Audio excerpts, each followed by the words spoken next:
você está entrando na área de transferência da Gigahertz. Esse é o 321º episódio, que conta com o patrocínio da Sotes Telecom e do Text Expander, e com apoio dos nossos apoiadores lá na apoia.se/área de transferência e picpay.me/área de transferência. Como sempre, estou aqui eu, Guilherme Rambo, com meus amigos Coca, Marcos, Bruno, Missão Secreta, Lontras, aquela história que vocês já conhecem. E aí, pessoal, beleza? Beleza? Excelente. Bom, agora eu quero saber o seguinte. Nós, na semana passada, para quem não sabe, recebemos a pergunta do BM Borges sobre a trilha sonora aqui do ADT. E por conta da pergunta dele, né, nós decidimos ver aí se ia continuar tendo trilha durante todo o episódio ou se ia passar a ser como todos os podcasts da Gigahertz, que tem a trilha ali só no começo e no final. E para não ficar injusto da gente simplesmente bater o martelo aqui, decidimos dar o martelo para vocês, ouvintes, e colocamos no ar aí uma enquete, que inclusive foi a estreia das enquetes no site da Gigahertz. Vamos estar usando cada vez mais daqui pra frente. E fizemos a pergunta: você gosta que o ADT tenha uma trilha sonora durante todo o episódio? E as respostas eram sim, pode manter, ou não, prefiro só com vinhetas de abertura e encerramento. E eu tenho o prazer de anunciar aqui pra vocês que a resposta vencedora foi que... sim, pode manter. Então vai continuar tudo igual. Pra quem não tá entendendo a nossa reação, né? Porque a gente falou que particularmente preferimos só no começo e no final, mas enfim. Como é que é? A voz do povo é a voz de Deus, né? Então, tá aí. Recentemente descobriram que a frase inteira da voz do povo é a voz de Deus. Não acredite nas pessoas que dizem que a voz do povo é a voz de Deus. Eita. Mas... tira desse então pedaço. Tira a trilha, tira. Só vai poder botar enquete agora quem for assinante aqui, quem for apoiador do podcast, né? Vamos fazer Achei o método. que você ia dizer que Elon. só pode votar quem for Deus. Então vocês decidiram, a trilha será mantida. Todo mundo teve a chance aí por uma semana de votar. Falamos bastante aqui na semana passada sobre isso, e eu achei curioso que, mesmo eu e o Rambo dando as nossas impressões bem francas sobre como a gente não gosta disso, as pessoas decidiram que vai manter, né? Não ficou aquela coisa assim, não fizemos uma pressão, né, para as pessoas votarem que sim ou que não. Cada um escolheu o que quis e venceu aí. Então a trilha será mantida à eternidade, asterisco, se um dia isso voltar à voga de novo. Mas eu é isso aí. fico pensando que é engraçado, porque eu pensei que... e até fiquei pensando, tomara que a galera não seja só influenciada pela nossa opinião, né? A galera realmente vote pelo que quer. Então, das duas, uma. Ou a galera que votou que sim nos odeia e que não, vai ter trilha sim, e se reclamar vai ter mais, né? Ou a galera realmente foi pelo que queria e não pelo que a gente falou. Eu prefiro imaginar que foi a segunda opção. Sim. É mais satisfatório, inclusive, imaginar isso, porque se tivesse o não fosse vitorioso, a gente ia pensar, será que as pessoas queriam mesmo, não queriam mesmo, elas votaram porque elas esperavam que a gente votasse isso? Não, vocês escolheram e será mantida então a trilha aqui no ADT. Obrigado a todo mundo que votou. Então, não sei se você comentou, né, Rambo? 57% disseram aí sim, pode manter, então sim, vamos manter. Foi apertadinha até a votação, e uma curiosidade, inclusive, é que os early adopters, né, ou early listeners, talvez, no começo da votação, acho que até chegar, segunda-feira de meio-dia, por aí, tava ganhando o não, e com uma folga até. Então, a galera que ouve no final de semana prefere sem trilha. Que curioso, né? Verdade. Falando sobre isso na semana passada, o pessoal comentou que o cortar silêncio não funciona muito bem no Overcast por causa da trilha e etc. E o Edu, falando sobre isso com a gente, ele disse que o que acontece na verdade é que ele já faz os cortes de silêncio. Quando ele está editando, ele faz parte do processo. Então, quando o aplicativo, o Overcast, por exemplo, ativa a função de cortar silêncio, não tem mais quase nada já para cortar. Tá cortado já. Então, o Edu falou que já faz isso para tornar o episódio mais dinâmico e justamente funcionar bem com a trilha. Então, não é um bug, é um recurso.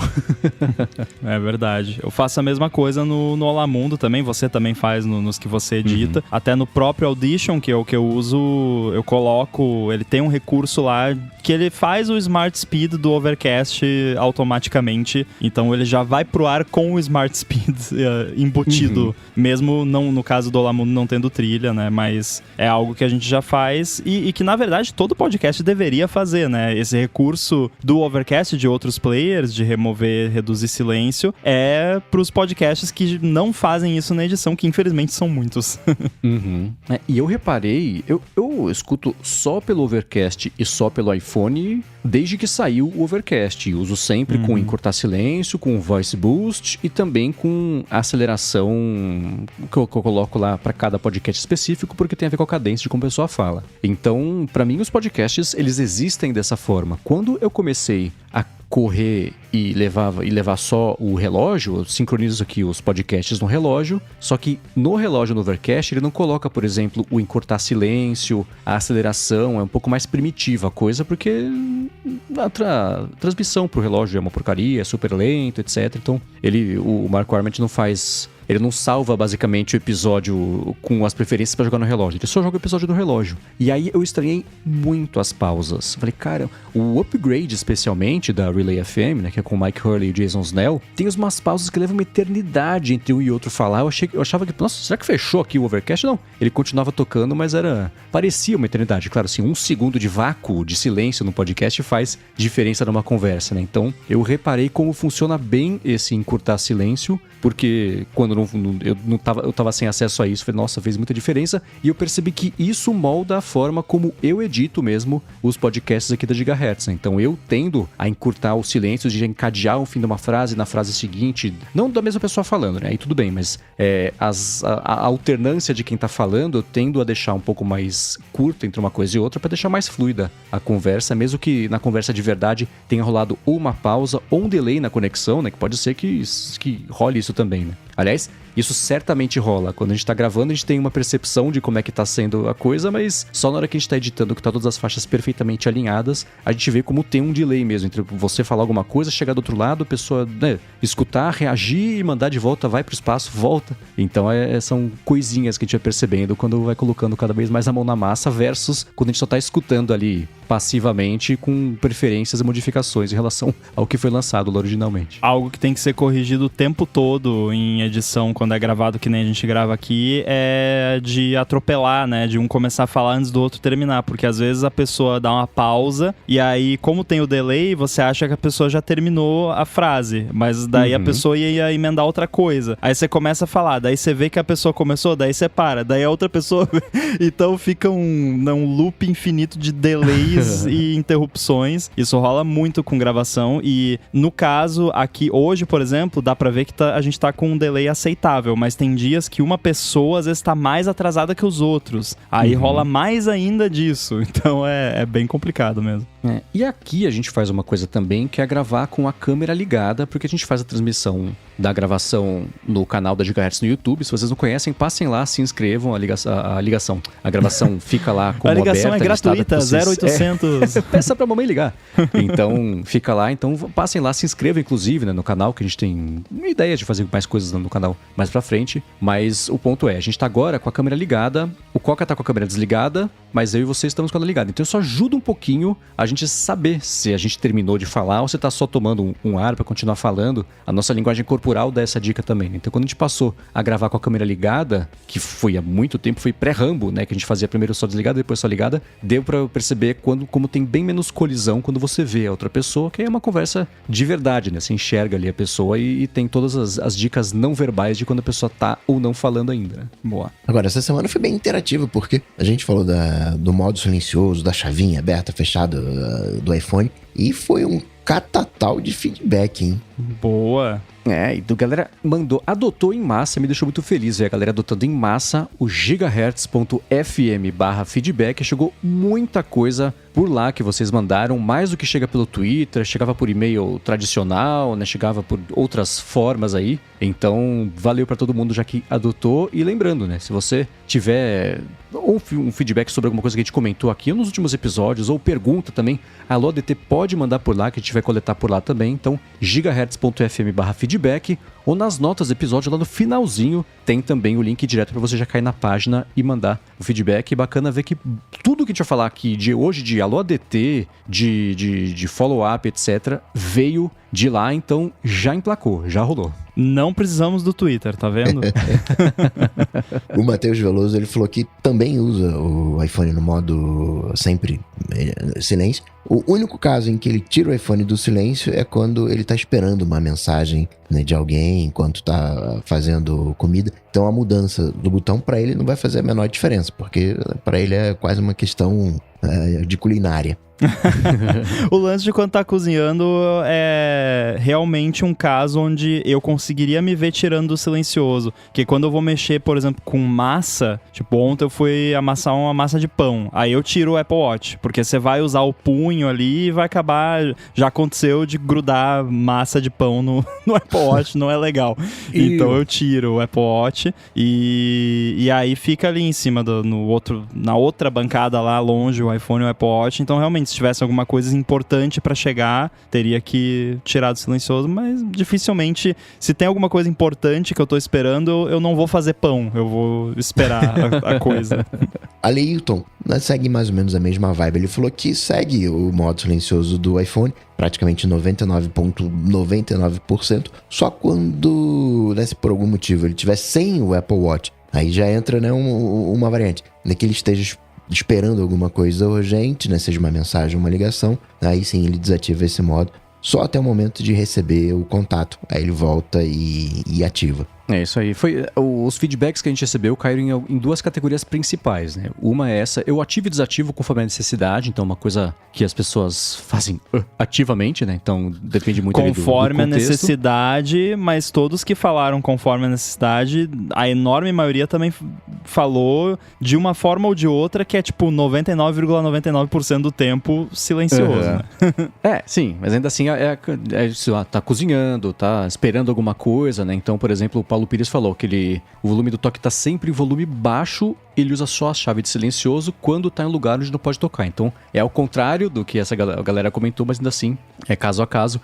E chegou um feedback que eu achei interessante, que é do Douglas Santana, que ele comentou que o iPhone sempre fica no modo silencioso, exceto quando ele quer jogar alguma coisa, porque dependendo do jogo, ele gosta de ouvir os efeitos sonoros, e isso é uma coisa que eu sinto que eu próprio perco muito por usar o iPhone sempre no modo silencioso e no mudo também, dele não vibra, não toca e não faz barulho também, então barulho de sonzinho normal, porque tem jogo que a parte sonora é uma pérola por si só, né? Uma obra-prima sozinha. Então, você pensa, por exemplo, em Monument Valley, pensa em jogos que tem esse cuidadinho bonitinho de ser uma experiência imersiva. Tem jogo que fala, ó, liga o fone de ouvido que você não vai se arrepender. Não jogue com a caixa de som do iPhone, vai com fone de ouvido e você coloca e expande, abre assim, gigantescamente o espectro do jogo, né? Então, eu sinto que às vezes, a hora que eu lembro de ligar o som do iPhone, de colocar o fone de ouvido pra ouvir a música do jogo e etc., eu já perdi, já tô 1h30 jogando alguma coisa e já perdi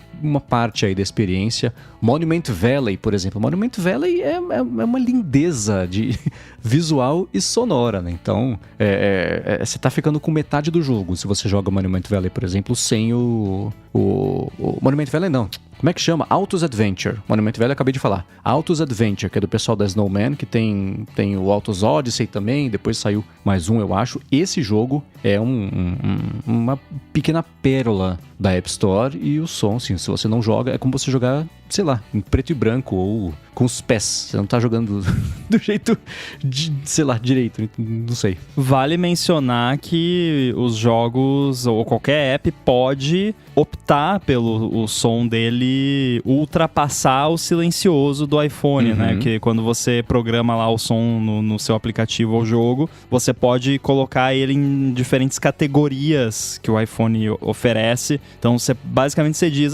esse som ele vai pausar um outro som que tá tocando, E aí, se ele vai pausar outro som que tá tocando, às vezes pode depender. Tipo, se for música que tá tocando, ele não vai pausar. Se for podcast, ele vai pausar, sabe? Então tem essa jogadinha ali. É meio que, antigamente os computadores, eles tinham o Cooperative Multitasking, que tipo, em vez do sistema operacional gerenciar a memória, cada programa dizia, não, toma aqui, agora eu te dou um pouquinho de memória, ou agora eu te dou um pouquinho de CPU pra você fazer o seu negócio aí. E obviamente não funcionava direito, travava tudo. Então, mas com áudio no iOS ainda é assim, é cooperativo. Então o app autodeclara lá, eu sou um player de conteúdo de áudio falado. É assim que se chama, se eu não me engano. É spoken audio. E aí música é outra categoria. E aí quando você programa o som do app ou do jogo, você pode falar, eu sou som ambiente, por exemplo, que é a categoria de menos importância de todas. Então é um que, se eu não me engano, quando você bota no mudo, ele não vai sair na caixinha de som, mas ele sai no fone de ouvido, mesmo que o iPhone esteja no mudo. Eu gostaria de, como usuário, ter mais controle disso, porque eu já falei, por exemplo, que o som do teclado eu gosto. Parece que até que eu consigo digitar mais rápido com o som do teclado, o que obviamente não é verdade, mas a sensação que dá. O sonzinho do Apple Pay lá, o trim, eu adoro aquele barulhinho, né, do dinheiro saindo da carteira, é mó gostoso. Eu gosto de alguns apps específicos, tem sonzinhos que eu gosto. Tipo, eu tô fazendo um app novo agora, que a gente não falou ainda, que um dia a gente fala, que tem sonzinhos. E aí eu tenho tirado o meu iPhone do silencioso quando eu vou usar esse meu app novo, porque eu quero ouvir os sonzinhos e até testar pra ver se tá funcionando direitinho. Então, eu gostaria, como usuário, de poder falar, talvez, tipo, não, esse app aqui deixa tocar mesmo estando no silencioso, porque tem uma diferença muito grande entre um sonzinho de um app que você tá ativamente utilizando e um som que vai acontecer do nada com o seu iPhone bloqueado, sabe? Sim. Que vai te interromper ou que vai causar uma frustração, um constrangimento se você estiver num cinema, por exemplo. São coisas diferentes, né?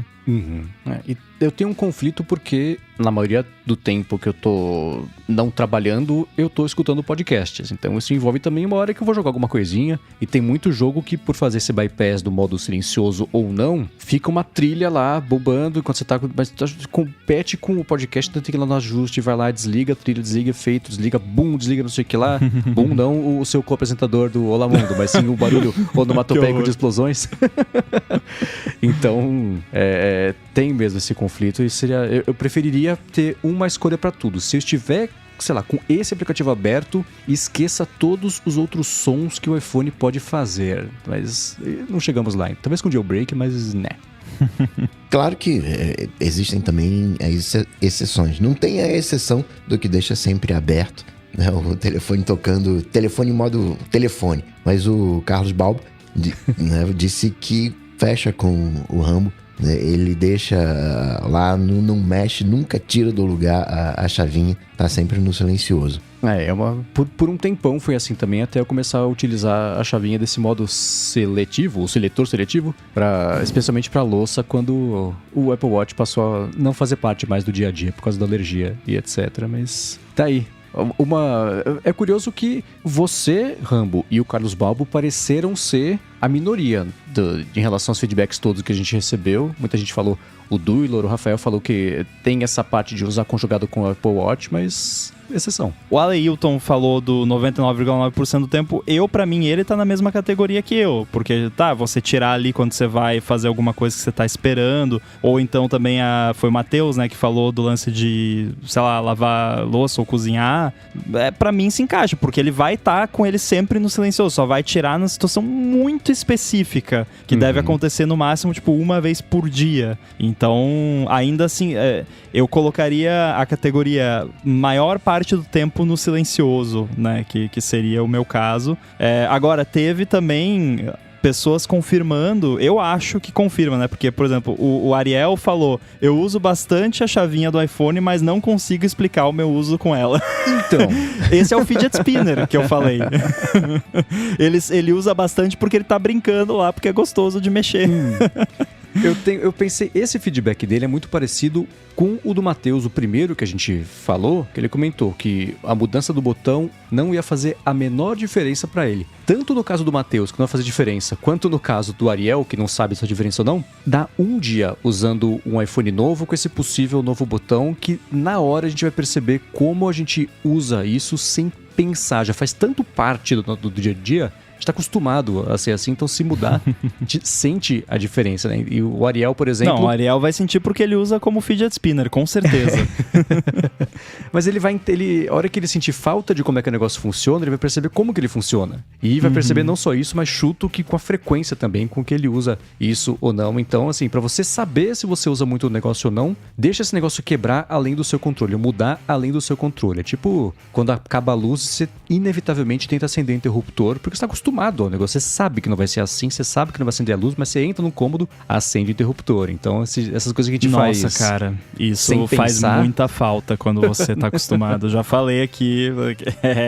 Agora, a Apple tem coisas que ela faz, assim, digamos, antes da hora, que choca as pessoas e que deixa o The Verge reclamando da falta do buraco no iPhone até hoje pro fone de ouvido. Então, tipo, a remoção da entrada de fone de ouvido foi uma coisa que foi antecipada, foi feita de forma antecipada antes do mundo estar pronto para isso. Nesse caso aqui, eu acho que é o contrário, porque a Apple tem Analytics, por mais que as pessoas queiram acreditar que não, sim, a Apple tem Analytics agregados lá, anonimizados, aquela coisa toda, de que quantas pessoas usam a chavinha de mudo do iPhone e quantas vezes por dia, e provavelmente essa decisão veio em parte de, galera, a gente tá botando esse negócio aqui, que tem parte mecânica, que quebra, que entra água, para 2% dos usuários utilizarem de alguma forma significativa, né? Não tô falando que é 2%, mas sei lá, enfim, uma porcentagem pequena. Eu diria com muita segurança que é menos de 20%, assim, que usam ferrenhamente, assim, que realmente vai fazer falta, né? E eles têm dados pra isso. Eles têm essas informações lá e provavelmente essa decisão não é de, tipo, coragem de tirar... Não, é de, galera, deu, né? Chega. Eu imagino que, por exemplo, tem um rumor de que a central de controle vai ser reformulada, né? Essa chavinha, ela é um atalho para uma coisa que daria para fazer rapidamente de outras formas, só que ela é mais rápida ainda por causa da chavinha, né? É que nem, por exemplo, o lance de que no iPad antes você fazia a chavinha para ser uma orientação da tela e não o lance de fazer barulho ou não, né? O que nunca fez sentido para mim no iPad. Para mim isso foi muito tipo, o iPhone tem uma chavinha, então o iPad vai ter também. Tá, mas para que vai servir a chavinha no iPad? Sei lá, bota aí pra bloquear a orientação. Mas isso existe até hoje na central de controle, inclusive tem outros métodos de fazer isso. A chavinha só é mais rápida, então mesmo que suma a chavinha, a funcionalidade não vai sumir. Tem lá, você desce central, aperta o sininho lá, pronto, né? Tá resolvido do mesmo jeito, só que aí para pessoas igual a mim, que fazem isso dentro do bolso, de forma tátil só, aí sim vai ser chatinho, mas não, como a gente já falou que algumas vezes, não vai ser o fim do mundo também, né? Agora, vocês lembram da apresentação do iPhone, quando o Steve Jobs estava comparando, né? Como que a gente resolveu a questão de botões na época lá que o Mac, não sei o quê, e aí, esses smartphones que se dizem smartphones, tem esse teclado, esse monte de botão. A gente resolveu com software. A gente troca tudo por uma tela e a gente pode colocar os botões que a gente quiser. E não precisa, se a gente quiser colocar um botão novo, a gente... agora não dá pra botar um botão novo, porque é hardware, é software. Então, sabe o que dá pra fazer? Esse botão, você faz o que você quiser com ele. Action Button do Apple Watch Ultra. Você configura, você quer travar a orientação com o botão? Trava a orientação. Quer que seja lanterna? Quer que seja câmera? Quer que seja rodar um shortcut? Faz, né, divirta-se. Eu acho que esse vai ser o botão divirta-se do iPhone. Inclusive, pode ser Joy Button. Olha que legal o nome. Não existe automação pra ele, né? Sempre colocar no modo silencioso, no shortcuts. Eu acho que talvez até tenha. O Coca deve saber melhor. Porque aí já dá pra fazer algo assim, ainda que dando uma volta maior. Sim. Mas acho que ia ter muita ativação acidental, né? Porque é uma coisa que pode ser ligada ou desligada sem querer no bolso, por exemplo, né? Então... Vai ser o novo tapinha nas costas. Então, né? Que era ativado acidentalmente também várias vezes. Né? Exato. Tapinha nas costas, não. Vamos usar o termo técnico, toque na traseira. Mas eles mudaram, sabia, o termo, depois que virou uma piada interna. Hoje é um termo menos sugestivo. Procurei rapidinho aqui. Não é menos sugestivo. Agora é tocar atrás. Não fala sobre traseira, mas ainda assim, quem quiser entender errado, vai entender errado. Mas é melhor do que traseira. Sem dúvida. Muito bem, esses foram os follow-ups sobre o assunto aí da chavinha polêmica, mas não muito. Mas o que é polêmico mesmo é o lance lá do Twitter, né, do State Sponsored Media. Mas vamos falar de outro tipo de patrocínio muito melhor que eu quero falar aqui pra vocês. Que é o patrocínio da Sotes Telecom. A Sotes Telecom é uma operadora de voz e dados que oferece soluções de telefonia para empresas e ela tem um serviço de PABX na nuvem, que é a solução perfeita para sua empresa ter mobilidade, facilidade de instalação de ramais e de linhas telefônicas. Com o PABX em nuvem da Sotes Telecom, você implementa ramais na sua empresa totalmente pela internet, sem precisar de uma nova fiação, e ela dispõe de uma série de ferramentas de gerenciamento, como por exemplo um painel de relatórios online para você acompanhar as métricas de ligação das suas equipes. Além disso, com o PABX em nuvem da Sotes Telecom, você tem custo zero na comunicação entre a matriz e as filiais. Então, além de facilidade para administrar os ramais e de ter acesso às métricas de ligações da equipe, você ainda economiza com comunicação interna. Outra coisa bacana é que nas regiões de São Bernardo e de São Paulo, a Sotes Telecom oferece um link dedicado de fibra ótica para as empresas. Então, para você que está procurando qualidade de serviço, flexibilidade e baixos investimentos nos serviços de voz, entra em contato com a Sotes Telecom que eles vão te ajudar. Acesse o site deles, que é sotes.com.br, sothis.com.br, ou então entre em contato com eles lá no Facebook ou no Instagram pelo @SotesTelecom, fala que você é um ouvinte do ADT e dá o primeiro passo para resolver de vez a telefonia IP e a comunicação da sua empresa. Muito obrigado a Sotes Telecom pelo patrocínio do ADT e pelo apoio a toda a Gigahertz. Obrigado, valeu. Sotes. Bom, falando em patrocínio, mas esse é um patrocínio ruim, né? Que é o do State Sponsored Media.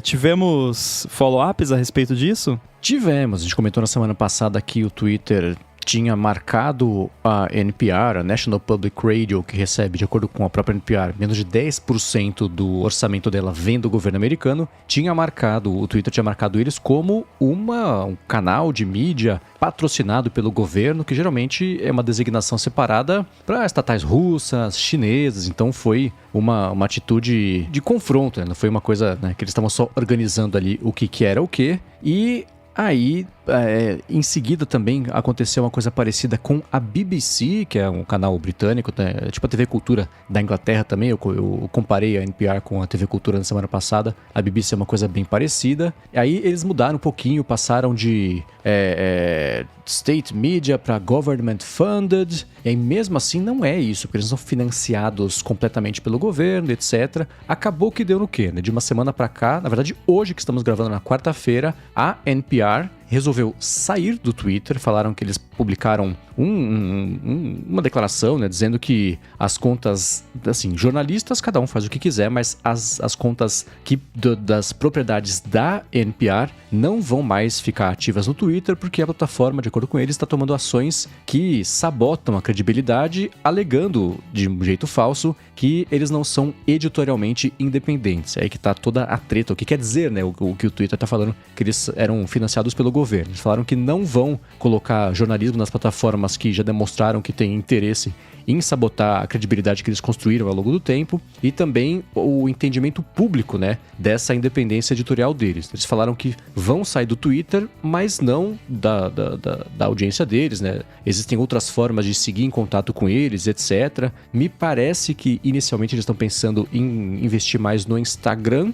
E, enfim, existe eu vi isso no Mastodon, então tem um viés aí, mas o pessoal fazendo uma campanha para convencê-los a passar a investir mais no Mastodon e etc. E agora também, antes da gravação aqui, o Twitter confirmou que ele trocou a designação lá, a sinalização da BBC, que era Government Funded, e agora vão passar a dizer que eles são Publicly Funded, que é um termo que desperta menos desconfiança dessa parte de independência editorial, que é toda a questão de você falar que é uma mídia apoiada pelo governo. Então, o fato do Twitter ter perdido a NPR, que não é exatamente um conglomerado de impacto mundial de mídia, mas é uma sinalização de que pelo menos uma parte do jornalismo americano, ainda assim, etc., está disposta a abrir mão do Twitter, que foi toda a conversa que a gente teve aqui na semana passada. Isso ligou um sinal de alerta no Twitter, e para evitar um efeito manada, né, de mais veículos de mídia se sentirem incentivados a saírem de lá, eles sinalizaram para a BBC que eles estão dispostos aí a mudar o lance do termo e não deixar mais implícito que eles são pagos pelo governo, não tem independência editorial,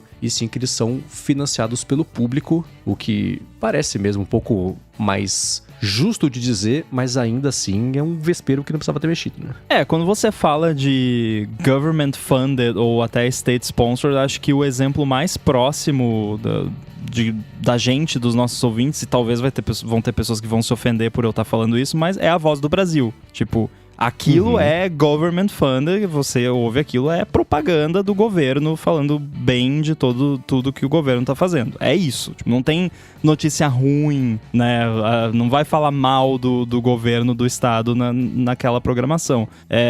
Eu tenho pouco contato com a NPR, o único contato que eu tenho é o Planet Money, que eu escuto, que é sobre economia, e não tem nada a ver com Voz do Brasil, né? Ou o equivalente americano disso, porque eles falam mal de decisões e de coisas do governo americano o tempo todo por lá, não só de governos passados, do atual também, então não me parece realmente que eles são editorialmente controlados pelo governo americano. Até eles têm patrocinadores privados e volta e meia eles fazem alguma matéria que tem a ver, às vezes, com algum patrocinador. Acho que já teve até coisa da Apple lá, e aí eles falam, né, disclaimer, a gente tem patrocínio da Apple, ou se qualquer que seja a empresa que eles estão falando. Então, não, pelo menos, né, do contato que eu tenho, não me parece ser o caso. E esse lance de public funded é engraçado, né? Porque, tipo,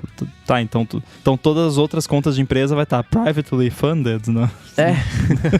O que me parece pior ainda, né? Mas ainda assim, é isso. E o NPR, por exemplo, existe um podcast que é muito bom, que é o This American Life. Tem episódios... verdade. Clássicos, que são eu vou deixar alguns dos meus favoritos aqui na descrição do episódio. Tem um, por exemplo, sobre um orelhão no Japão, que as pessoas vão lá e usam pra falar não, mas assim, o efeito é pra falar com entes queridos e amigos queridos, pessoas queridas que já morreram, por exemplo, e é uma grande sessão de terapia. E você tem lá a gravação no senhorzinho japonês que nunca acreditou muito nisso, mas um dia foi lá pra falar com o filho, entre aspas, que morreu, e aí começa a chorar e etc. São episódios muito emocionantes, bonitos, histórias bacanas de interesse humano. Tem um excelente que é sobre comédias românticas, só que da vida real. Então conta histórias de encontros, por exemplo, que acabaram dando errado, mas deram certo porque deram errado. É uma coisa divertida, engraçada. Tem uns muito bons a respeito disso. Então... Tinha um quadro do Fantástico antigamente que era isso, basicamente. Acho que chamava Retrato Falado. Era basicamente comédia romântica, só que histórias da vida real. Então, e eles pegam essas histórias de rádios filiadas à NPR por todos os Estados Unidos e empacotam isso era uma transmissão, acho que para uma rádio de Chicago, e também acabou virando ali um podcast de projeção internacional, e tem episódios muito bons mesmo. Vale a pena dar uma espiada, se vocês quiserem, assim, no catálogo antigo, e o tema que interessar, baixem, porque serão 30, 40, 50 minutos, uma hora, é muito bem investida, que vocês vão aprender muita coisa. Então, tá aí um trabalho da NPR que acrescenta, que é bacana, e que de estatal tem aquilo de fundação de financiamento menos de 10%, e eu fico comparando com a Rede Cultura porque é mais parecido com isso mesmo. E aí a própria comparação da BBC também se mantém, apesar da BBC ela de fato ser o canal público lá da Inglaterra. Mas todo esse vespeiro, o que eu achei curioso só é que isso aconteceu na semana em que a gente falou justamente sobre a hipótese de jornalistas serem meio presos ao Twitter, porque o Twitter existia desde sempre, todo mundo investiu muito lá para construir a própria audiência, os seguidores, etc. E a NPR pode ser o pássaro na mina de carvão? Existe esse termo aqui em português? Nossa, cara, essas paradas quando traduz quebra tão feio, né? Tudo soa horrível, né? Canary in a coal mine. Exato, primeiro sinal. de que as coisas podem sim mudar, né? Se acontecer de mais um veículo de imprensa resolver sair do Twitter, aí certamente viram outros depois, porque aí já vira uma tendência, né? Só alguém que resolveu fazer isso pra ver o que acontecia ou porque assim fezou e enfim, cansou do ambiente não muito bacana que tem se criado por lá pra alguns segmentos aí de quem usava, né? E tudo bem, né? Tipo, a gente já levantou isso aqui, mas ninguém tá falando que tá certo, tá errado, que isso é sinal que o Twitter vai acabar ou que não, é só... Beleza, é isso. A NPR quer sair, não gostou, saiu, é isso. Aquele lance, né? Não tá feliz, vai embora. Beleza, eles foram embora. Sim. O Renato Doná comentou isso, ele mandou lá pro feedback pra gente que ele acha que o Twitter não vai morrer. Vídeo histórico, por exemplo, de pisadas na bola do Facebook e tá aí, firme e forte até hoje, né? E ele falou que o que a gente comentou faz sentido de que a mídia usa o Twitter como plataforma de interação com os espectadores, enquanto o Facebook tem só uma função de conectar as pessoas. E o Twitter pode até balançar, muita gente vai sair, um pessoal vai voltar, mas logo os anunciantes também voltam, porque milhões dos clientes ainda estarão por lá. É uma possibilidade bem forte, né? O lance dos anunciantes eu ainda sou mais reticente, porque depende do quão bem cuidados os anúncios forem, porque com o que eu tenho visto sendo anunciado lá e outras questões da plataforma, tem muito anunciante que simplesmente não vai anunciar de jeito nenhum lá, porque não quer associar a sua marca com certas coisas que estão passando por lá, né? Mas enfim, isso já levantamos aqui. Agora, a gente não sabe no que vai virar o Twitter, né? Até agora, as soluções propostas é sempre cobrar, né? Cobra, mas tem a questão das criptos, né? O Super App, que foi uma coisa que morreu. O seu Elon Musk que andou comprando lá máquinas de entre aspas, né, chat GPT para fazer o seu próprio chat GPT. O que vai acontecer? Porque o chat GPT é o novo iPhone, né? É o iPhone do momento, é o que vai definir os próximos anos. É aquele momento que cai a ficha, né? E tá todo mundo, né? O ChatGPT se espalhando pelos aplicativos. Não acredito que ele vai ser um produto em si, um produto forte. Deixa eu entrar aqui no ChatGPT para fazer uma pesquisa. Acho que ele vai se espalhar pelos aplicativos. Mas a gente tem uma noção de que o ChatGPT é do seu Elon Musk. Isso não é uma verdade, né? O Elon Musk fundou lá, foi um dos cofundadores da OpenAI. Lá para 2018, teve a briga, né, ele falou lá para os outros cofundadores, esse negócio aqui não tá dando muito certo não, fazer o seguinte, deixa aqui comigo que eu cuido. A galera, obviamente, foi contra, né, e aí eles não tiveram dinheiro porque é muito caro você treinar as máquinas para você fazer o treinamento, é uma coisa muito cara. É aí que entra a Microsoft. A gente tem uma crença de que a Microsoft entrou agora, aos 45 do segundo tempo, fez ali o acordo e tomou os louros para si, mas não. Lá em 2018, a Microsoft deu grana para a OpenAI. Os treinamentos aconteceram em máquinas Microsoft, aconteceram na Azure. Então, desde 2018, o seu Elon Musk tá fora ali da OpenAI, do ChatGPT, vamos colocar assim. E, de alguma maneira, ele tem lá a iniciativa dele, né, de carros, de viagem espacial, e o Twitter meio que tá fazendo, não é todo o resto, mas as iniciativas, não é tech também, as iniciativas de internet, sei lá como colocar, parece que vão ficar debaixo do Twitter daqui pra frente. Então, né, o que vai ser o Twitter daqui a 5 anos, 10 anos, né, se é que ele ainda vai existir? Eu achei engraçado que você resumiu a Tesla como, as iniciativas de carro lá, né? Vai ser outra coisa. Você vê, por exemplo, essa semana, pelo menos foi confirmado essa semana por conta de um documento enviado por um processo lá que o Twitter está envolvido, que o Twitter Incorporated não existe mais. Ele foi absorvido pela X. Então, a empresa Twitter já deixou de existir, indica o futuro. Ele vai ser a tentativa de rentabilização de outros serviços. A gente volta àquela discussão de, o aplicativo da 99, que era aluguel de bicicleta, recarga de celular, pagar conta de gás e não sei o que, para tudo ficar com migalhinhas de cada transação e vencer e ganhar no agregado, mas para você sair do ponto que existe hoje para chegar lá, vai ser uma estrada comprida, né? Você pega, por exemplo, o WhatsApp, que tá aí faz um tempão tentando emplacar no mundo inteiro iniciativas de transação, monetização, etc. Nessa semana lançou aqui no Brasil um jeito de, basicamente, as empresas concorrerem com iFood, coisa de entrega direto lá pelo WhatsApp, não vão nem cobrar comissão por enquanto, né? Então, essas transições levam muito tempo, esbarram em muita regulamentação. Então, o Kukoc falou assim, daqui a 5, 10 anos, acho que ainda ou vai estar no meio do caminho ou vai ter caído pelo caminho. Mas plataforma mesmo, Twitter, não sei, porque cada coisa que ele fala assim, não, isso aqui vai ser uma fonte de dinheiro. Tá traço. O próprio Twitter Blue, né? Ao invés de deixar de fazer uma coisa valiosa, dar dinheiro, que era o verificado, não. Virou irrelevante e sem valor a verificação, que era o que todo mundo mais queria. Eu vou cobrar, mas foi do jeito errado, enfim, a gente já falou sobre isso aqui. Então, se a cada passo dado, que é a esperança de agora sim, vai monetizar desse jeito, se dá passos pra trás, ao invés da direção que você quer, eu não sei não. De novo, é por isso que eu nunca vou ser bilionário, né? Porque esse negócio, o que a sua empresa faz? Dinheiro. O que der dinheiro, eu boto lá e, né, eu trabalhava numa firma, né? E quando surgiu lá dentro, teve aquisição, merger e coisa, quando eu vi que tava surgindo esse papo de, não, vamos botar aluguel de motoca, de patinete, não sei o que, não, daí a gente bota isso aqui, não, porque isso aqui dá dinheiro, e super app, não sei o que, foi quando eu decidi sair da empresa, tipo, cara, não é o meu estilo, né, essa coisa de, qual é a direção do produto? A direção do dinheiro, né?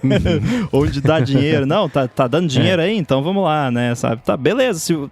Não tem nada de errado. Tipo, é perfeitamente válido. Só não é o que eu busco pra mim e por isso que eu nunca vou ser bilionário.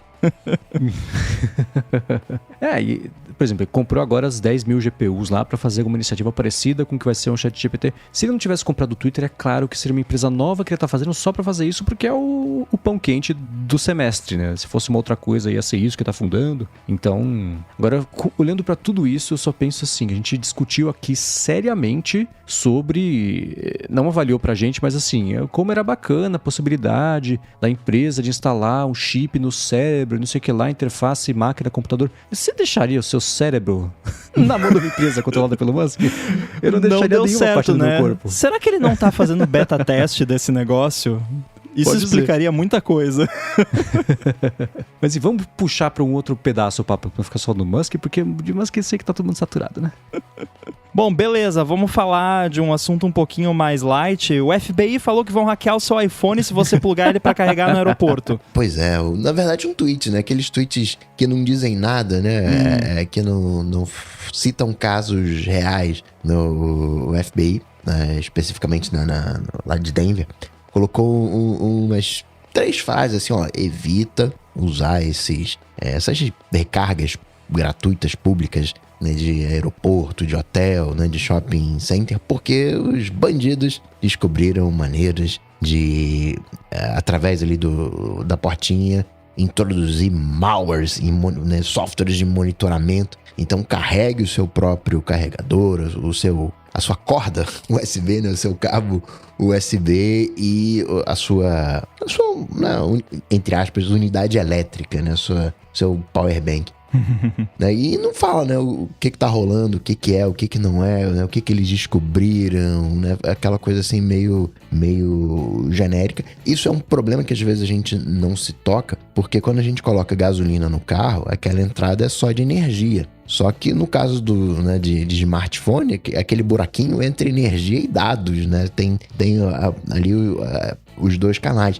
Tem até umas luvinhas que você coloca que obrigatoriamente a via de dados está desconectada. Então você obriga, né, nem precisa ser, entre aspas, seu próprio cabo, né? Você coloca aquela luvinha, você inutiliza a via de dados, fica só a via de energia, né? E você garante que não vai ter nenhuma conexão. Vocês têm alguma? Eu tenho essa mania, eu não espeto nada de ninguém no meu telefone, né? Vocês têm essa mania também? Tenho. É uma questão de higiene, de segurança, e é aí que eu queria chegar, porque assim, vamos lá.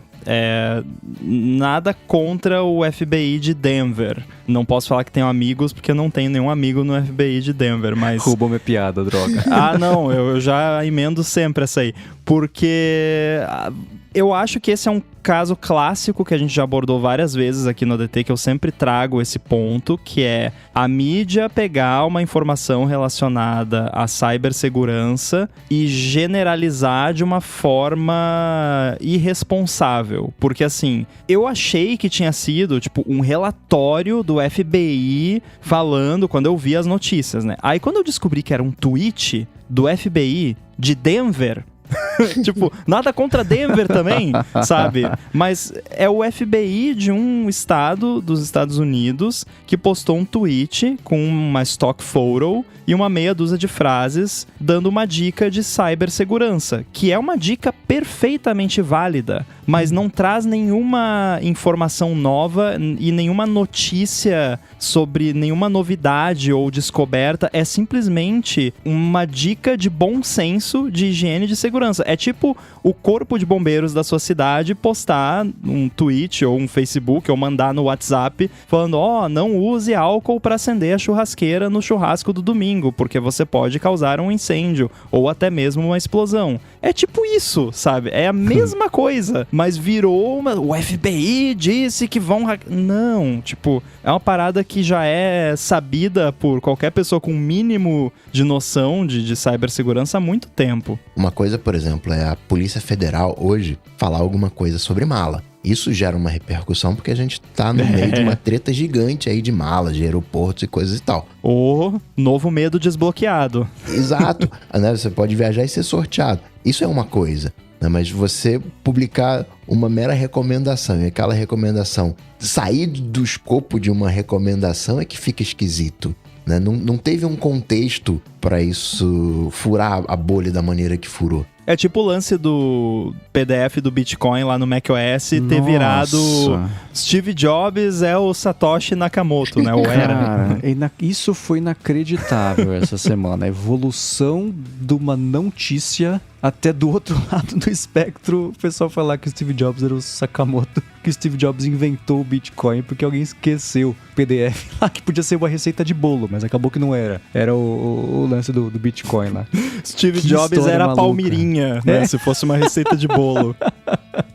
Isso foi inacreditável. Mas enfim, vamos falar na prática, então, né? Pra quem tá ouvindo, mas e aí, posso ou não posso plugar o iPhone no carregador? Né? Poder, você pode. Rambo, você já plugou o seu iPhone num carregador de aeroporto, de não sei o quê? Já pluguei. Tava com pressa, o meu carregador não tava ali à mão, ou a tomada não funcionava, que acontece muito isso. Tem a portinha USB e daí tem a tomada. A tomada não funciona, mas a portinha USB funciona. Então, dica, tá? Se você puder não usar, não use, evite. Porque vão hackear o seu celular... A chance disso acontecer é mínima, porque o tipo de vulnerabilidade que você precisaria para conseguir injetar um spyware ou alguma coisa que vai roubar seus dados ali do seu telefone num cabo ou num sistema de carregamento desses é um tipo de exploit que custa dezenas, se não centenas de milhões de dólares no mercado ilegal de spyware nível NSO Group, que só vai ser usado por estados contra dissidentes políticos e ativistas, esse tipo de coisa. Então você não vai ser alvo desse tipo de coisa e não vão colocar esse tipo de coisa num negócio de carga público lá, a não ser que a gente tem certeza que esse alvo vai usar esse carregador aqui no aeroporto, sabe? Não. Então a chance de acontecer alguma coisa é mínima. Eu tô falando aqui de iPhone, tá? Eu imagino que Android também tenha proteções contra isso, mas eu falo especificamente de iPhone. O que acontece? Se por acaso você for usar, o que, de novo, não recomendo, porque vai explodir o seu celular? Não, mas melhor não. Né? Se você puder evitar, evite. Mas se você precisar usar, use. Se aparecer no seu iPhone quando você plugar para carregar aquela mensagenzinha confiar neste computador, aí você já fica desconfiado, porque aí já é esquisito. Porque essa mensagenzinha, ela não deveria aparecer quando você conecta num simples carregador. Se você vê essa mensagem, é porque o que está do outro lado já não é um simples carregador. É alguma coisa que está tentando fazer algum tipo de leitura de dados do seu iPhone, que pode ser algo super inocente, tipo, só pra ver qual é o modelo do device, pra fazer alguma coisa, ou até pra ter um analytics, sei lá. Mas desconfie e, obviamente, não coloque lá a sua senha pra liberar o negócio. Mas eu confesso que eu não uso esses carregadores.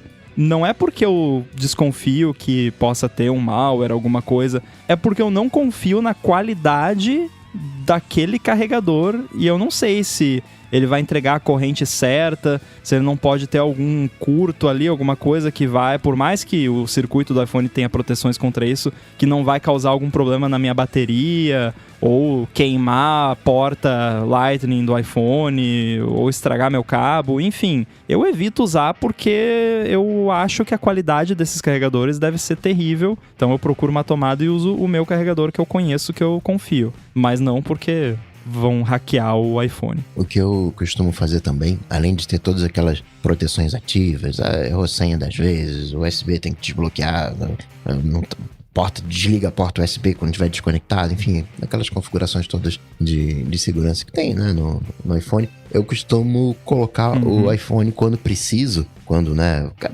realmente preciso, eu coloco o iPhone desligado. Até por uma questão de que eu vou estar sentado, vai que eu levanto, eu esqueço o iPhone lá e, né, eu prefiro deixar ele desligado. Porque de alguma maneira ali é minha carteira, né? Tem meu cartão de crédito ali. Eu não deixaria minha carteira assim, ali ligadinha, não, deixa ali desligado.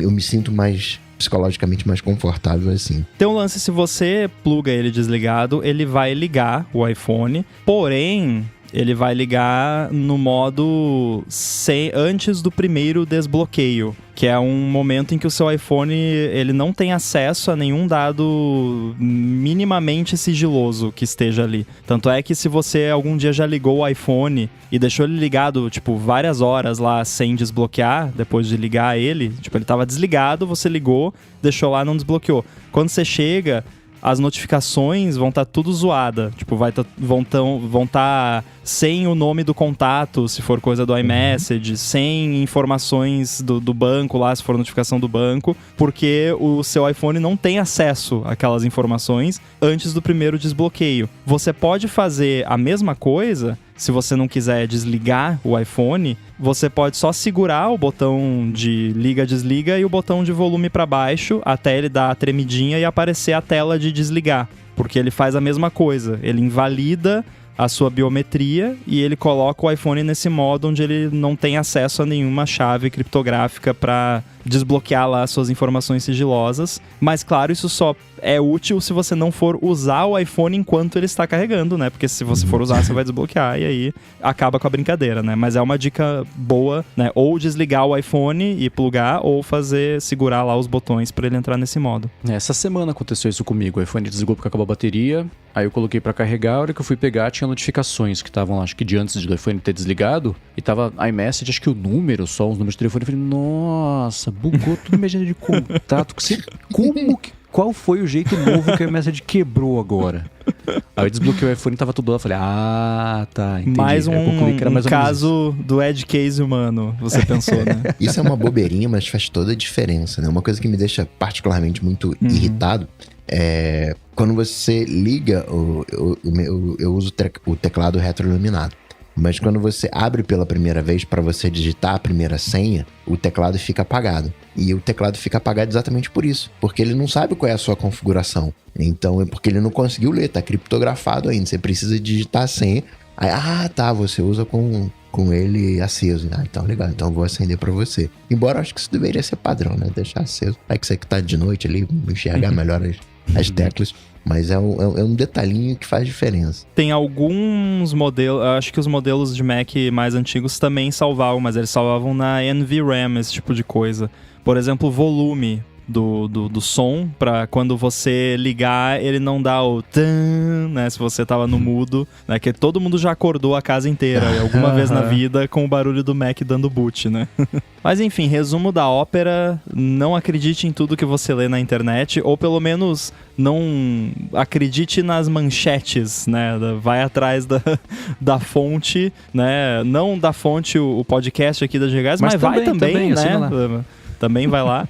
Mas foi um caso bem curioso aí que deu pra gente abordar desde desinformação na internet até dicas de segurança. Muito bom. Muito bem, nós vamos pro nosso Alô ADT, que é aquele momento de nós respondemos aqui as perguntas da galera. Mas antes disso, eu quero agradecer aqui o segundo patrocinador desse episódio, que são os nossos amigos lá do Text Expander. O Text Expander é uma das ferramentas mais úteis de produtividade para Mac, Windows, Chrome, iPhone e iPad que existem, e basicamente ela serve para você poupar vida e não ter que ficar escrevendo as mesmas coisas todas as vezes. Você pode configurar lá no Text Expander uns atalhos de texto, e aí quando você digita esses atalhos, ele troca pelo texto completo já prontinho que você tiver definido. Então no e-mail, por exemplo, já tem lá o texto meio pronto que você tem que mandar ou responder com frequência. Você já pode criar o texto da resposta, configura lá um atalho para ele no Text Expander, e aí é só você digitar esse atalho que ele cola já o texto pronto, incluindo formatação, negrito, itálico, link, cor, tudo certinho do jeito que você configurou. Inclusive você pode já prever alguns campos customizáveis, tipo o nome da pessoa para quem você está mandando a mensagem, e aí é ativar o atalho, preencher o nome da pessoa e pronto, ele já joga lá o texto prontinho, sem você ter que ficar copiando, colando ou ainda escrevendo toda vez, o que a gente sabe que em algum momento você vai escrever alguma coisa errada. Uma coisa bem poderosa do Text Expander é que, além do plano individual, ele dá também suporte para planos empresariais, e aí com isso você pode compartilhar lá com a sua equipe inteira o acesso às versões mais atualizadas de cada texto, atalho, tudo automático e com um total foco em colaboração. Então, para conhecer melhor o Text Expander e ainda garantir 20% de desconto na hora de assinar o plano individual, faz o seguinte, acessa lá textexpander.com/ADT ou clica aí no link também nas notas do episódio. Com esse link, você, além de economizar tempo usando o Text Expander, você vai economizar dinheiro e também ainda por cima ajudar aqui o podcast. Lembrando novamente que tem o link aqui na descrição, textexpander.com/ADT. Muito obrigado ao Text Expander pelo patrocínio do ADT e pelo apoio a toda Gigahertz. Valeu! Obrigado, Text Expander. Muito bem, vamos lá para o nosso hashtag AlôADT, que não precisa mais de hashtag, porque você pode mandar pelo feedback ali, tem o link lá bem no finalzinho das notas do episódio, ou no gigahertz.fm/feedback, mas pode continuar mandando lá também pelo Mastodon, ou diretamente por e-mail. Nós temos a primeira pergunta que veio do Eduardo Almeida. Ele diz o seguinte: vocês conhecem algum app de track de tempo para usar no Mac e ou no iPhone? Tem alguns clientes que cobram por hora e queria ter uma maneira melhor de controlar essas horas. Seria interessante se existisse algum que eu consiga automatizar com algum app, tipo Safari, acesso a determinada URL, ou iTerm, acesso a tal SSH. Mas claro que essas automações não são impeditivos. O principal é marcar o horário de início, fim e, se possível, colocar uma tag para eu saber de qual cliente que é. Eu vou direcionar, vou dar o forward aqui nessa questão pro Mendes, que eu sei que anda fazendo aí um tracking de tempo no Mac. Como que tem sido isso? No caso, você não faz por cliente, né? Mas você faz, então como é que tá funcionando? Eu uso o serviço Toggl, mas eu não uso o Toggl. O Toggl é só o serviço, é só o banco de dados, mas o aplicativo deles era tão ruim, que eu acho que era só um web app, na verdade, que deixou uma oportunidade ampla para terceiros fazerem apps, e tem um aplicativo excelente pro Toggl chamado Timery. Então, dá para você criar sua conta no Toggl e já ligar no Timery, usar inteiro pelo Timery, e funciona, que é uma maravilha. Eu nunca mexi com automação, apesar de eu saber que ele tem sim suporte ao shortcuts, então deve dar para fuçar ali, apertar no parafuso, você consegue fazer essas automações sobre ligou, abriu um arquivo, se conectou no servidor, já começar a contar o timer automaticamente. De repente, se você ativar um atalho do Text Expander, ele já ativa lá, olha aí, ó. O que eu sei que dá para fazer, que é como eu faço aqui, é salvar timers pré-assados já de, por exemplo, eu tenho aqui, para cada podcast da Gigahertz, eu tenho um timer de pauta, eu tenho um timer de gravação, tenho um de edição, um de revisão um de publicação. Então eu só deixo salvo bonitinho aqui, e se eu quisesse eu conseguiria adicionar notas customizadas para essa sessão desse timer específico. Então exatamente o que foi a pergunta aqui, dá para fazer na mão e até configurar essas coisas. Porque, por exemplo, quando eu tenho, sei lá, vou fazer alguma coisa administrativa da Gigahertz, eu ligo aqui o Gigahertz Admin e coloco uma descrição lá do que é, porque às vezes é reunião, às vezes é emissão de nota fiscal, às vezes é... Enfim, né, tem vários aspectos que entram em administração, mas não seria uma coisa só. Então, eu recomendo muito o Timery, ele é bem facinho de mexer, ele tem uma assinatura que acho que é R$30 por ano, era uma coisa irrisória pro uso que ele vai ter no dia a dia, especialmente para isso, assim, você, o Eduardo, vai usar o Timery para, no fim das contas, ganhar dinheiro. Então, um excelente investimento fazer isso. Então, eu recomendo o Timery irrestritamente. Ele, assim, é difícil ter um app que toda vez que você precisa de alguma coisa, putz, será que eu consigo? Consegue. Ele dá um jeito e ele acrescentou...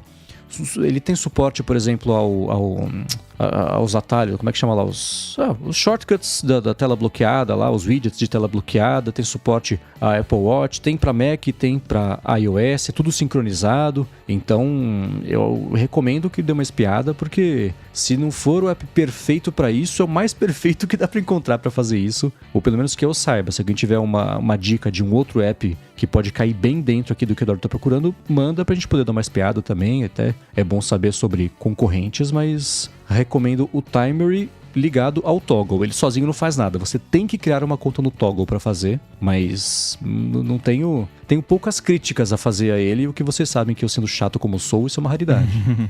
Deve ser muito bom mesmo. Tem também o Timing. O Timing, ele vai fazer um rastreio dos aplicativos que você usa. Aí, por exemplo, você fez um FaceTime com fulano. E aí você determina que conversa com fulano é uma reunião de tal projeto. E a partir dali ele já vai catalogar todos os papos que você tiver com fulano, e-mail que você mandou para fulano, como parte daquele projeto. Então você faz uma nova ação que não está determinada, ele diz, cara, tu fez isso aqui, o que é? E a partir dali ele vai fazer o catálogo. Então, por exemplo, você fez um SSH para um servidor, aí ele já vai para um cliente. Você fez SSH para outro servidor, já vai para outro cliente. Então ele é bem... ele tenta aprender aquilo que você está fazendo. Ele consegue ler também o tempo de uso do iPhone. Então você consegue ter um raio-x de tudo aquilo que você faz, né? Mesmo, né, lá no iPhone, aí você pode catalogar, arrastar projetos. Então, e fora que você também tem a parte manual, né? Você aperta um botãozinho e diz, agora eu vou iniciar uma tarefa X para o cliente tal. E aí faz a pausa, né? Aperta lá o botão quando terminar. Mas ele tem também uma parte automática. Ou seja, ele é proativo como a Siri supostamente mas não é, e ele é, né? E como é para a parte de geração de relatório? Porque pro Timer ele tem uma tela de relatório, você consegue explorar por cliente, por projeto, por prazo de tempo, né? Na última semana, no último dia, no último ano, agregado, detalhado, etc. Ele é bem completo e chega a ser confuso a leitura. E eu costumo geralmente fazer o recorte pelo projeto. Então legal, o projeto tem esses dois projetos, né, daqui desse cliente, deixa eu juntar, porque ele, assim, é aquela coisa meio project, né, que vai te dar muitas possibilidades. O meu recorte é por projeto, mas ele tem vários recortes. Boa, legal. E uma coisa que eu esqueci de falar, que eu estava comentando sobre os projetos, organização, os timers salvos, etc. Dá para codificar por cor, o que ajuda muito, porque, por exemplo, eu tenho aqui, deve ter uns 40 timers pré-assados salvos já, que fica uma lista grandona. Então, coisa da Gigahertz é tudo roxo. Aí, sei lá, Boredev é verde, porque a arte do Boredev é verde, então bater uma coisa... Tudo que eu faço para iFeed eu deixei em amarelo, então fica fácil de identificar. E eu ordenei, por exemplo, de acordo com a evolução da semana, né? Nos Gigahertz tem primeiro a fonte, depois a de trabalho, depois a DT, depois lá no finalzinho tem o lado B, o podcast secreto ou não secreto que a gente não comenta. Então, isso ajuda também, ele é bem maleável. Você pode colocar como tijolinhos ou como lista, tem diversos jeitos de bater o olho. Por exemplo, quando você ativa tanto o widget da tela inicial do iOS quanto a tela bloqueada também, você pode colocar um widget específico de um projeto ou um coringa. Você fala assim, liga o timer, ele fala, beleza, qual? Aí você vai lá e escolhe, pronto, tá valendo. Em 3 segundos já ligou o timer certo que você precisa. E aí fica como live activity, o timer contando também quando você está com a tela bloqueada. Então, para você pausar ou saber quanto tempo já passou da atividade que você está fazendo também fica bem fácil. Então, essas coisinhas assim de interação do dia a dia dão uma boa agilizada aí nessa administração em tempo real do que você está fazendo também. Boa. Eu não faço nenhum tracking de tempo. O único tracking de tempo que eu tenho feito ultimamente é que a cada 20 minutos eu tenho que parar e olhar para alguma coisa longe por 20 segundos, porque eu gosto de enxergar e gostaria de continuar enxergando por um bom tempo. Mas podemos falar mais sobre isso em breve, mas eu fiz um app pra isso, spoiler, óbvio que eu fiz um app pra isso, né? Agora, vamos falar sobre fone de ouvido, o assunto favorito do Coca. O Carlos Alves mandou aqui a pergunta: acreditam que o uso prolongado de fones de ouvido com cancelamento de ruído ativo pode impactar na nossa capacidade auditiva a longo prazo? Pergunto, pois muitas pessoas têm usado com frequência para se concentrar no trabalho, por exemplo, mas conceitualmente o cancelamento ativo emite uma onda sonora. Nesse caso, dessa onda teria o mesmo impacto que o uso prolongado escutando música? Gostaria de saber se já leram acerca ou se poderiam indicar material de leitura. Eu achei muito interessante essa questão do Carlos e eu confesso que eu tava pensando nisso não faz muito tempo. Eu me peguei pensando, mas se o cancelamento ativo tá fazendo barulho, porque ele faz barulho fazendo um barulho que é o contrário do barulho, e aí vira não barulho, né?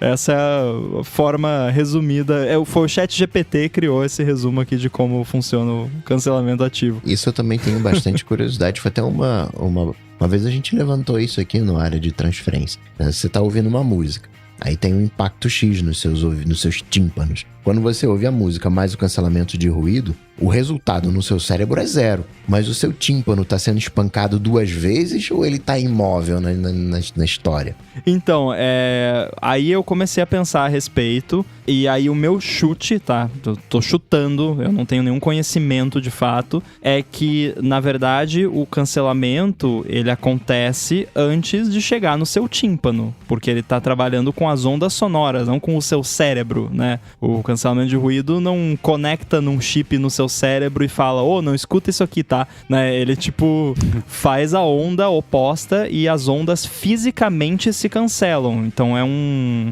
fenômeno físico, então as ondas se cancelam e, portanto, elas não chegam no seu tímpano, portanto, não causam nenhum impacto, pelo menos é o meu chute. Agora eu quero saber se alguém aqui procurou no Google para poder dar uma resposta decente que não seja um chute. Esse aí é um bom palpite, só que o que me deixa intrigado com isso palpite. É que o cancelamento deveria ser em tempo real. E ele não é em tempo real, ele vai ser em 0,0000 qualquer coisa. Ele é em tempo real pro nosso cérebro. Por isso que eu fico realmente com essa dúvida de que o nosso tímpano não tá sendo espancado 2 vezes, só que ele não percebe, né?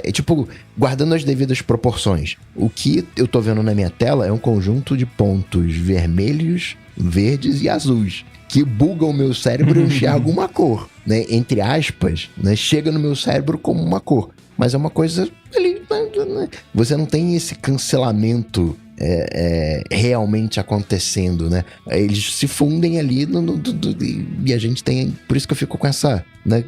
É legal a teoria, né? Não, peraí, tempo real vai cancela, concordo com isso. Mas um fone de ouvido não vai conseguir produzir essas ondas em tempo real.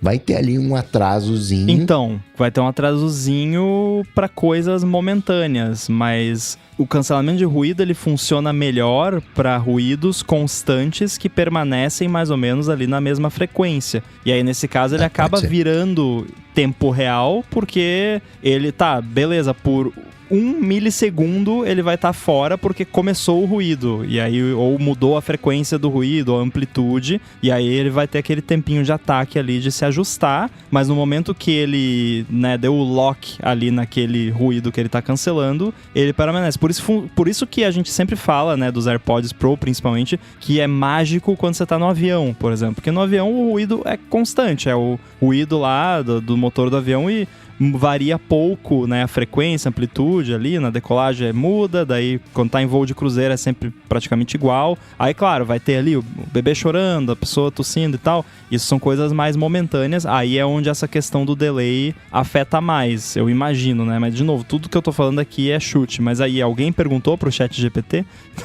Então, eu fiz 2 coisas hoje. Primeiro, pesquisei estudos a respeito disso e todos eles parecem concluir e concordar, e nenhum era do Archive. Então, os que eu vi já podem ter sido revisados por pares, que eles não prejudicam a audição, apesar do funcionamento ser que ele está emitindo uma onda oposta, mas ela é diametralmente oposta aos picos e vales da onda que está chegando lá para cancelar o ruído, né? Então, todos os estudos falam que, na verdade, o cancelamento de ruído é bom para a saúde auditiva, porque ele reduz o quanto de barulho está chegando e você consegue se concentrar no que você tem que escutar com muito menos volume do que você precisaria para escutar junto de um barulho, alguma música, um podcast e etc.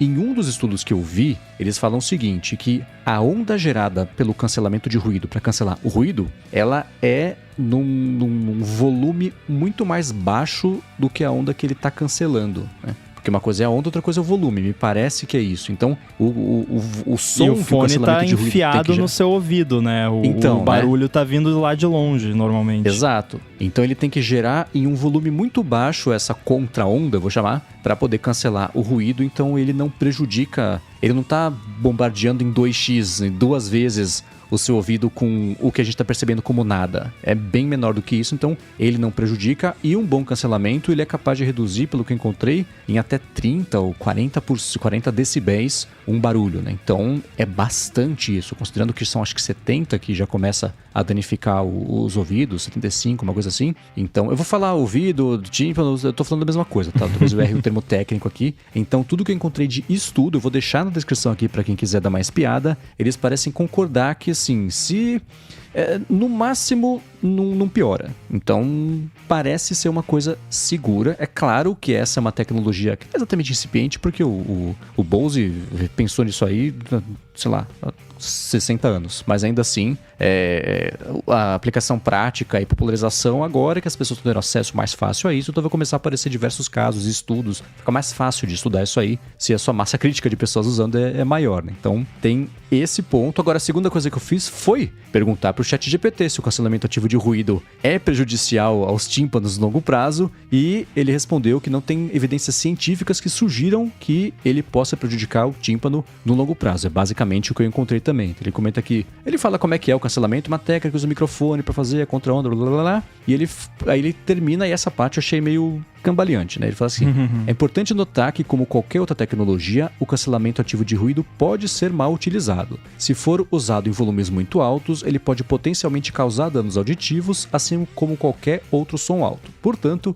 é recomendável seguir as instruções do fabricante e utilizar o cancelamento ativo de ruído em níveis seguros para os ouvidos. Eu não sei exatamente o que isso quer dizer, né? Porque eu nunca vi ele utilizar. Ele quis dizer que não é para você usar o volume muito alto, só que ele misturou volume com cancelamento de ruído, né? Como se você controlasse o volume do cancelamento, né? Mas enfim, deu para sacar. Com volume negativo, você começar a gritar. Se você aumentar muito o cancelamento de ruído, você não vai parar de escutar, vai começar a emitir som. Um aspecto que a gente não levou em conta, mas que provavelmente esses estudos devem comentar, é que a gente falou, beleza, cancelamento ativo e tal, mas a gente não falou também do cancelamento passivo, que sempre tá aliado com o cancelamento ativo. Então, no caso dos AirPods Pro, você tá colocando um tampão no seu ouvido, né? O que a galera faz quando vai em show, né, e quer proteger a audição? Galera que trabalha em aeroporto e coisa, bota um tampão no ouvido pra proteger o tímpano. E quando você bota os AirPods Pro, você tá botando um tampão no ouvido, né? E aí, ele é que vai controlar o quanto de som externo que entra ou não. Sim. E esse tampão por si só já melhora ali e prejudica menos a sua audição do barulho ambiente. Ironicamente, em um dos estudos que eu encontrei, dizia que esses tampões podem ser prejudiciais ao tímpano por causa da pressão. Como ele veda completamente, a hora que você está colocando ou tirando, você pode criar uma pressão positiva ou negativa que pode danificar os tímpanos. Então, o protetor de ouvido pode te deixar surdo, em última instância, né? Então, é bom que o fone de ouvido, pelo menos, tem saídas de ar. Eles não criam um vácuo no seu ouvido na hora que você põe e tira. Eles só selam muito bem ali o canal auditivo. Então, acaba sendo até mais seguro o fone com cancelamento ativo de ruído do que um tampão mesmo, um OB ali na orelha pra tampar completamente. Já aconteceu uma vez, eu acho que eu tapei o vent ali dos AirPods com o dedo e coloquei eles com muita vontade no ouvido, assim, e deu uma cutucadinha assim, que não foi legal, né? Eita, peraí, calma, vamos botar devagarzinho aqui o negócio, porque, né, realmente não é nem um pouco confortável. Agora, né, pra não deixar isso aqui sem nenhuma recomendação, nada disso que a gente falou aqui serve se você ficar ouvindo coisa no fone de ouvido com volume em 100%, né? Sim. Então, a gente tá falando do cancelamento ativo. Então, galera, baixa o volume aí, né? Você tá ouvindo o podcast agora, baixa o volume. Baixa que tá muito alto. A dica que eu vi há muito tempo atrás, que eu não lembro de quem foi assim, quando você pensar em aumentar o volume, Abaixa. faz o contrário, abaixa, e aí daqui uns 5 minutos você aumenta pro volume que tava antes, que aí vai estar no volume que você queria, porque o ouvido adapta, e isso é terrível, porque o seu ouvido se adapta, e aí você vai cada vez mais alto, cada vez mais alto, cada vez mais alto, e aí quando vê, você perdeu a audição. Isso não é brincadeira, realmente você usar fone de ouvido por tempo prolongado com volume alto pode ferrar com a sua audição bem rapidinho, então fiquem ligados nisso. O dia que existiu o cancelamento ativo de tinido, eu seria uma pessoa silenciosamente feliz. Lobotomia. Tô disposto, viu? Porque não é fácil, me incomoda demais. Muito bem, obrigado aí todo mundo que mandou seus alôs ADTs. Temos mais aqui na manga que a gente pode abordar em episódios seguintes, mas continue mandando lá no nosso link de feedback, bem no finalzinho aí das notas do episódio, ou então pelos canais de sempre. Quero agradecer aqui os nossos patrocinadores desse episódio, Sotes Telecom e Text Expander, os nossos apoiadores, é claro, muitíssimo obrigado. Quero agradecer também o Edu, que edita aqui esse episódio, demos um trabalhinho aí pra ele hoje, como sempre, faz a gente parecer que sabe o que está fazendo. E também faz o Smart Speed na pré-lançamento aí, para ninguém precisar gastar processamento do iPhone com isso. Valeu, Edu. E para falar com vocês, como é que faz? Para falar comigo, é só ir lá no Google, bater Coca-Tech, que a gente troca uma bola, no Instagram, no @coca.tech, e manda uma DM. Boa, eu sou o MVC Mendes no Mastodon e no Instagram, eu apresento um monte de podcast aqui na Gigahertz e também o Bolha Dev, que se você nunca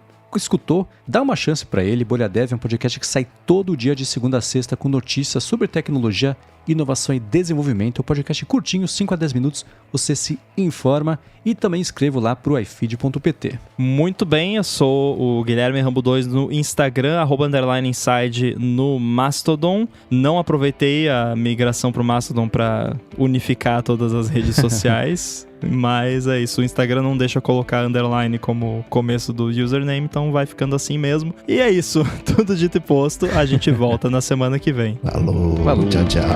Valeu.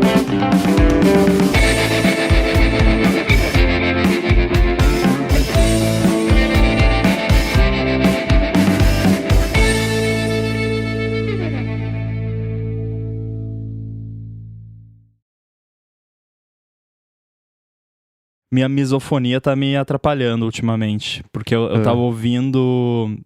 Eu gosto muito do podcast da Kara Swisher, mas aquela colega dela, ela simplesmente esquece que ela tem cordas vocais e começa um voice fry insuportável, tipo... Eu não aguento ouvir, literalmente me causa dor física, tipo...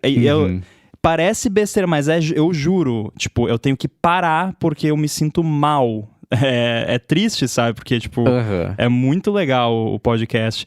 E não é só esse, mas tem alguns outros também, tipo, aquele do Cyber, tem algumas pessoas que vão... Porque como é a galera do Vice lá que escreve, às vezes a pessoa não é de podcast, né? E aí, tipo, putz, tem uma galera lá que não dá, assim, às vezes eu me esforço, assim, porque o assunto é legal, eu quero escutar, mas dói. Quando sintoniza alguma coisa que você não gosta da voz das pessoas, é ruim, né? Desliga a vontade de escutar. E eu sei que muita gente falava disso da minha voz, né? Especialmente no matinal. Sim, não. Pode ter gente que acha a minha voz insuportável. Então, mas aí tem a diferença entre alguém que se liga que é a vida e alguém que vai lá e fala, cara, sua voz é horrível, né? Você fala que eu posso, literalmente, eu nasci com ela. Não, e não é a voz da pessoa, É como algum bate maneirismo. no meu ouvido. Tipo, a culpa é minha, não é da pessoa. Não é você, Mas sou tem- eu, né? Isso que você falou e a Ana Himarasa tem mesmo. Eu tinha reparado, mas não me incomoda. Eu reparei de um jeito que eu achei divertido, como ela tinha um perfil de pessoa que fala desse jeito, e fala assim. É mania, né? E é o Eu sempre imagino estilão Valley Girl. uma moça jovem que mora em Los Angeles. I live in LA. É estilão, né? Nada o que fazer e nem é o tipo de coisa que dá pra mandar como feedback, porque é isso, né? Tá batendo errado no ouvido, né? O jeito, né? De forma alguma. E eu acho muito, tipo, indelicado você dar esse tipo de feedback, por mais que seja bem intencionado, sabe? Tipo, sobre a aparência da pessoa, sobre qualquer coisa que então. a pessoa não controle, a não ser que você... Claro que, tá, beleza, Rambo, bota uma maquiagem aí, isso é muito feio. Tá, eu posso botar uma maquiagem se eu quiser, mas, né? Mas, assim, essas coisas que, né, são intrínsecas da pessoa, você tem que ser amigo íntimo da pessoa pra você poder falar isso sem ser babaca, basicamente. O Casey Newton comentou esses dias, né, que falou que a ciência não tinha encontrado uma cura ainda para as pessoas que têm necessidade de mandar e-mail para podcasters criticando o tom de voz ou o estilo a forma como eles falam. Eu falei, não escuta. Não mesmo. Teve eu não sei se eu comentei com você, eu escutei aquele podcast do carinha do The Verge entrevistando o cara do Mastodon, o John Mastodon. O Nilay Patel, o John Mastodon. O Decoder. Isso, o Nilay, isso. E teve uma coisa que me incomodou naquele episódio, é que eu não escuto muitos episódios daquele podcast, mas naquele episódio, que o Nilay ficava rindo do nada, tipo, de qualquer coisa que o cara falava, ele... Não reparei. E o editor não cortou isso. Tipo, eu comecei a reparar e foi mó estranho. Mas daí, no caso, não é, tipo, misofonia que me dá uma dor física. Foi só uma coisa que eu comecei a contar, tipo, take a shot, né? Que, tipo, que ele não tá... O cara não tá falando nada engraçado. Tipo, hoje em dia nós temos 50 milhões de usuários. Aí o Nilay ria. Eu, tipo... Tá rindo eu achei do ótimo quê? que justamente essa pergunta, né, que ele fez, quantos usuários vocês têm? O CEO falou, cara, sinceramente eu nem sei, porque a nossa ferramenta tá quebrada faz 2 dias. Não, então... essa aí você pode rir, essa é justo então, rir. Essa eu achei bem engraçada. Eu falei, tá aí. Foi aí que eu falei pra você que é bom, assim, imaginar, sei lá, imagina não, espera 2 anos e uma entrevista com ele vai ser completamente diferente. Isso o próprio Nilay falou, né? Ele falou assim, cara, você tá respondendo as perguntas que eu te faço. Faz tempo que eu não converso com um CEO que faz isso, né? Então... Exato. Certamente ele vai mudar o estilo e vai sambar da próxima vez que fizer a pergunta que ele não sabe, ao invés dele falar só, não sei. Vamos ver, né? É porque é muito diferente, porque ele não é um CEO de uma empresa que tem investidores e tá em Wall Street e tem ações, né? Que qualquer coisa que o cara falar, ele pode ser preso, sabe? Então, acho que a tendência é ele ser um pouco mais... aberto até pela própria natureza do projeto, a não ser que a natureza mude, né? O que pode acontecer, vamos ver. Ele me lembrou o Vititi um pouco no estilo, o jeito que ele fala, numas tangentes que ele pegava, assim. Parece se o Vititi fosse CEO... Cara estrangeiro, né? Estrangeiro do ponto de vista americano, que fala ali meio engraçado e que é simpático. Tipo assim, é isso, né? Pode crer. O Vititi é simpaticíssimo, né? Pra quem não conhece ele, tive o prazer de conhecer ele lá na WWDC. Eu ia encontrar com ele quando fui pra Itália, mas acho que no dia ele ficou com preguiça e tomar desculpa lá e a gente acabou não encontrando. Cara, ele é muito ocupado, assim, tipo, e ele é uma pessoa que realmente foca, sabe? Tipo, então... sei lá, você quer falar com ele, ele tá lá fazendo os shortcuts dele malucos lá, ele não vai falar com você. Beleza, né? Você, eu digo, você, né? A gente não é amigo íntimo dele, né? Sei lá, se a mulher dele mandar mensagem, ele vai responder, né? Mas, enfim, talvez. Eu até admiro isso, porque... Mas eu até admiro isso, eu gostaria de ser mais assim, porque às vezes eu dou atenção pra né, hora que não precisava. Não se aplica a vocês, óbvio, né? Claro.